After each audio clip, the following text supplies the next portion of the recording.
नमस्कार दोस्तों, बहुत बहुत स्वागत है। आज का पहला प्रश्न शुरू करते हैं। इनमें से कौन सा फार्मा कंपनी के नाम इसके संस्थापक के दो बेटों के नाम से बना है? ए ग्लेनमार्क, बी सिप्ला, सी लुपिन, डी सन फार्मा। अगर आपका आंसर आता हो कमेंट में लिख सकते हैं। इसका राइट आंसर होगा ए ग्लेनमार्क। ग्लेनमार्क कंपनी की स्थापना ग्रेसिया सल्दान्हा ने 1977 में किया था और इनके दो बेटे थे, ग्लेन सल्दान्हा और मार्क सल्दान्हा। तो ग्लेन और मार्क ये दोनों मिलकर के ग्लेनमार्क कंपनी बना था। अगला प्रश्न है, ये ट्रिपल टेस्ट के लिए है। किस आम चुनाव में कांग्रेस पार्टी ने पहली बार संसद में बहुमत खो दिया था? यानी कि पहली बार ही, ध्यान रखिएगा। तो इसका राइट आंसर डायरेक्ट देते हैं, बी आंसर होगा 1977। अगला प्रश्न है, माउंट आबू किस पर्वत श्रृंखला में स्थित है? ए सतपुड़ा, बी शिवालिक, सी अरावली, डी विंध्यास। तो इसका राइट आंसर होगा सी अरावली। अगला प्रश्न है, इनमें से किस पैमाने पर अम्लता और क्षारीयता मापी जाती है? On which of this scales are acidity and alkalinity measured? A Mohs scale, B Richter scale, C pH scale, D Mercalli scale. तो इसका राइट आंसर होगा सी पीएच स्केल। अगला प्रश्न है, भारत में पहली फारसी साप्ताहिक पत्रिका मिरात उल अखबार किसने शुरू की थी? ए विद्यासागर, बी राम मोहन रॉय, सी सैयद अहमद खान, डी मौलाना आज़ाद। इसका राइट आंसर देंगे, बी आंसर है राइट आंसर, राजा राम मोहन रॉय। अगला प्रश्न है, टोक्यो ओलंपिक 2020 के समापन समारोह में भारतीय दल के ध्वजवाहक कौन थे? A MC Mary Kom, B Bajrang Punia, C Manpreet Singh, D Mirabai Chanu. इसका राइट आंसर है बी बजरंग पुनिया। मैरी कॉम और मनप्रीत सिंह उद्घाटन समारोह में भारतीय दल के ध्वजवाहक थे।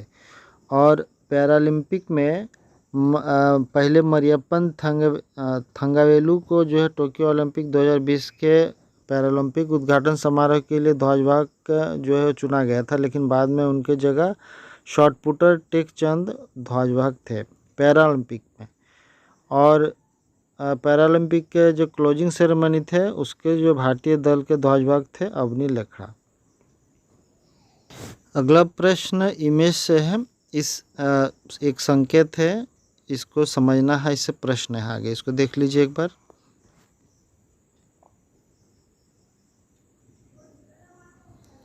तो प्रश्न है, दिखाए गए लोगों में क्या संकेत दिया जा रहा है?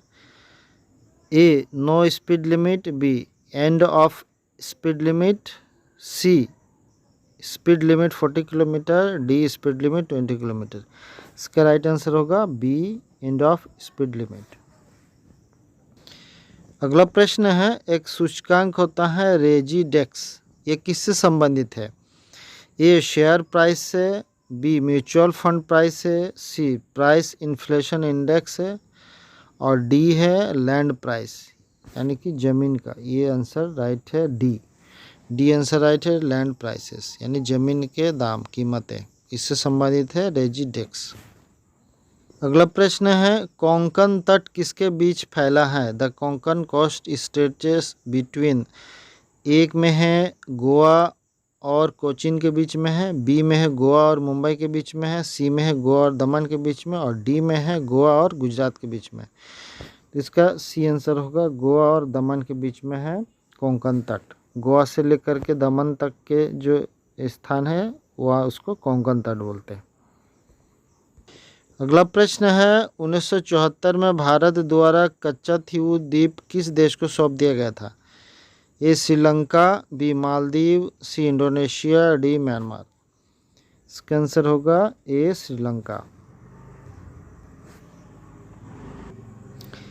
कच्चाथीवू द्वीप ये विवादित था और इसको जो है इस द्वीप का उपयोग मछुआरे करते थे और पकड़ी गई मछलियों को छांटने और अपना जाल सुखाने के लिए क्या करता था। और इसको जो है भारत ने श्रीलंका को दे दिया था। अगला प्रश्न है, भारत ने हाल ही में किस देश के साथ रुपये में व्यापार लेन देन शुरू किया है?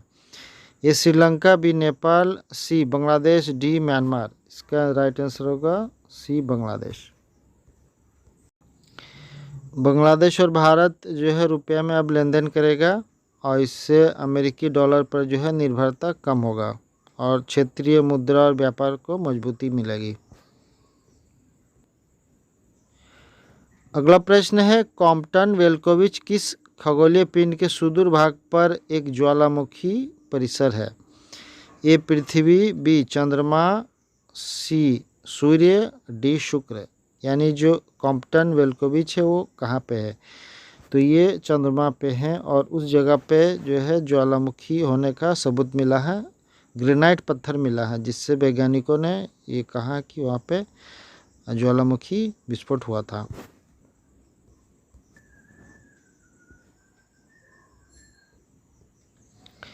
अगला प्रश्न है, विल्सन लिटिल पेंगुइन के अवशेष किस देश में खोजे गए हैं? ए भारत, बी चीन, सी न्यूजीलैंड, डी फिलीपींस। इसका आंसर होगा न्यूजीलैंड। ये सबसे छोटी ज्ञात पेंगुइन प्रजाति था जो कि विलुप्त हो चुका है, अब उसका फॉसिल मिला है। किस अंतरिक्ष एजेंसी ने CEERS 1019 नामक आकाशगंगा में सबसे दूर सक्रिय सुपरमैसिव ब्लैक होल की पहचान की है? सबसे दूर में ब्लैक होल का पता किया है, तो ये है आपका ए में ऑप्शन है ESA, बी में है नासा, सी में इसरो, डी में जैक्सा। इसका आंसर होगा बी नासा। नासा ने पता लगाया है। नासा के जेम्स वेब स्पेस टेलीस्कोप ने एक सक्रिय सुपरमैसिव ब्लैक होल की पहचान की है जो इसे अब तक खोजा गया सबसे दूर वाला ब्लैक होल बताता है। और इस ब्लैक होल की मेजबानी करने वाली आकाशगंगा जो है वो है CEERS 1019। अगला प्रश्न, वैज्ञानिकों ने किस ग्रह पर फॉस्फीन के निर्माण की खोज की है? ए बुध, बी शुक्र, सी शनि, डी मंगल। इसका आंसर होगा बी शुक्र। या फॉस्फीन बनने का जो है निर्माण जो होता है तो उसका वैज्ञानिकों ने पता किया है और इससे ये पता लग रहा है कि हो सकता है वहाँ पे भी जीवन मौजूद हो। जोरो मकड़िया जो मूल रूप से पूर्वी एशिया की है किस देश में आक्रामक प्रजाति के रूप में फैल रही है? ए भारत, बी अमेरिका, सी दक्षिण अफ्रीका, डी जर्मनी। इसका आंसर है अमेरिका। ये अमेरिका में फैल रहा है। इसका नाम है ट्राइकोन फिला क्लेवाटा, जिसे जोरो मकड़ी के रूप में जाना जाता है। पूर्वी एशिया का है और मूल रूप से, और लेकिन अभी अमेरिका में फैल रहा है बहुत। अगला प्रश्न है, एडगर्स रिंकेविक्स जिन्हें हाल ही में खबरों में देखा गया किस देश के राष्ट्रपति है? A Italy, B Germany, C Latvia, D Belarus. इसका आंसर होगा लातविया। विल्नियस जिसने नाटो शिखर सम्मेलन की मेजबानी की है वो किस देश में है? ए UK, बी जर्मनी, सी लिथुआनिया, डी फिलीपींस। इसका आंसर होगा सी लिथुआनिया। भारत में एथलेटिक्स फेडरेशन ऑफ इंडिया का गठन कब हुआ था? इसका आंसर होगा बी 1943।